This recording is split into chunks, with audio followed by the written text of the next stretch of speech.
There is a whore who sits on many waters, and she rides on a beast of a worldwide political and economic system. In 30 AD, she rode on 3 cities in 3 continents: Rome in Europe, Alexandria in Africa, and Babylon in Asia. That great city, as the Revelation calls it, that is, earthly Jerusalem, was the epicenter of a strategic land bridge that governed world trade.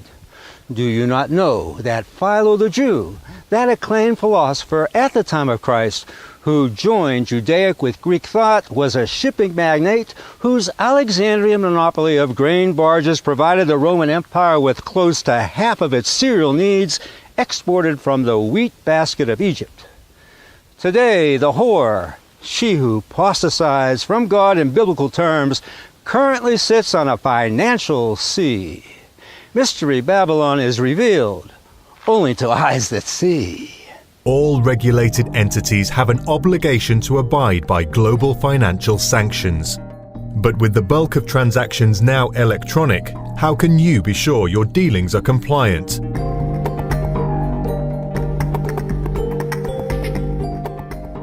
Criminals use multiple aliases. Rogue organizations are skilled at hiding. The political landscape can shift. New sanction programs arise, existing sanctions are lifted. Names are constantly updated. The penalties for breaching financial sanctions can be severe, but there is a solution.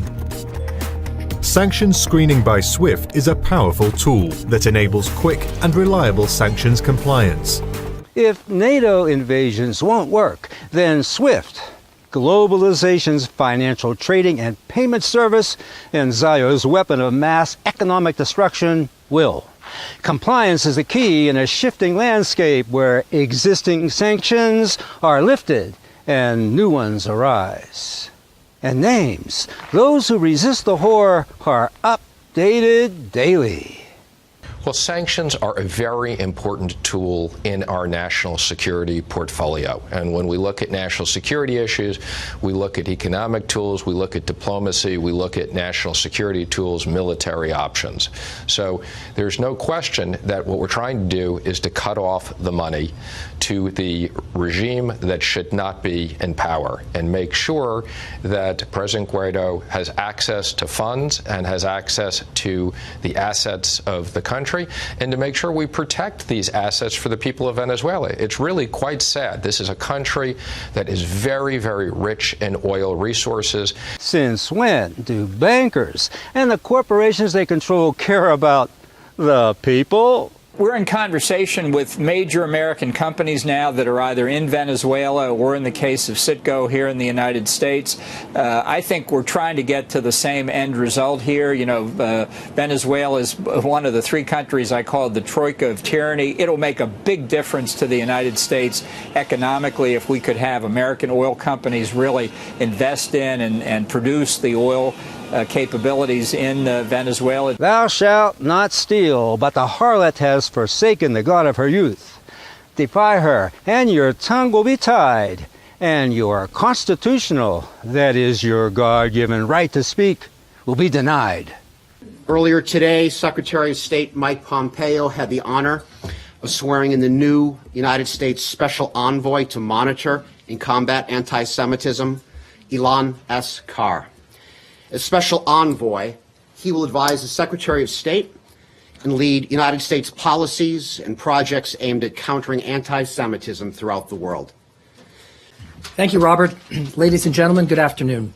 Our concern is going to be, first of all, to reduce the feelings of insecurity among Jewish communities throughout the world. Second of all, we're going to be looking at the indoctrination of anti-Semitic hate in the next generation. So in those countries and in those regions where textbooks are purveying anti-Semitic hate to children, that's going to be a top focus as we go forward. And then lastly, we are going to focus relentlessly on eradicating this false distinction between anti-Zionism and anti-Semitism. The Secretary could not have been clearer He stood before 18,000 activists at the AIPAC Policy Conference just 2 weeks ago, and he declared, I quote, "Let me go on the record, anti-Zionism is anti-Semitism." Let me go on record. Anti-Zionism is anti-Semitism. That will be our rallying cry as we go forward to fight this ancient scourge that sadly is on the rise today. Jewish linguist Noam Chomsky argues that criticism of the policies and deeds of the State of Israel deemed as being anti-Semitic is groundless. Well, he's right, seeing that any kind of criminal charge of anti-Semitism would not only be a wrecking ball in the First Amendment, but would require subtle points of Talmudic legalese to even begin prosecution. If you say the Zionist project has failed, or that Zionism is a secular and inadequate substitute of what accurately, that is, biblically appropriates Jewish nationhood according to Mosaic law, will these observations throw you behind bars? And to even launch such a witch hunt would need to sneakily commence with a kind of creeping criminalization. Start with white nationalists, morph to homophobes, and on to the anti-Zionists. And where would a prosecutor fix his litigating eyes? That's an easy one. Since our founding in 1913, ADL's mission has been to stop the defamation of the Jewish people and to secure justice and fair treatment for all. ADL is one of the foremost non-governmental authorities on domestic terrorism, extremism, hate groups, and hate crimes. For many decades, we have been tracking white supremacists and other extremists, and we have been developing strategies to address these threats. In 1985, we issued a report on how white supremacists communicated on dial-up computer bulletin boards, and we have been working to combat the spread of hate and extremism online ever since, including partnering with the tech industry. She means saddling up on the beast, which in its latest tyranny is reviewing ties to countries deemed anti-Israel. It's also caught online hate, where the narration narrows down to what only a chosen few deem viewable. I'd actually like to focus on a different direction and ask you, Ms. Hirshenov, how white nationalist groups actually organize online, whether it's on existing platforms or on the dark web, and why is it that we seem to throw up our hands and say, it's the dark web, we can do nothing about it? Why shouldn't that be a focus of our work to go at the root of this, which is these horrific posts that so often lead to violence?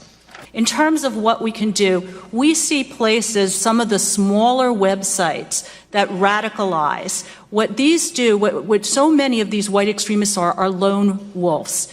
They're not part of like a hate group. They don't go out to their neighborhood like decades ago to find the local Ku Klux Klan. They find communities, they find materials. That is their community, that is the group, that is who they signal to, they recruit, they radicalize, they reach them.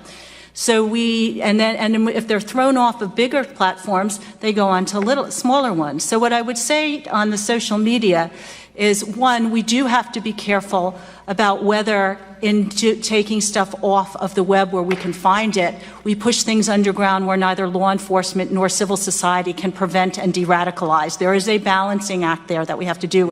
The balancing act is in the hands of a few who swiftly convert hate to a digital algorithm revealed on a liquid crystal display that's hidden from public view.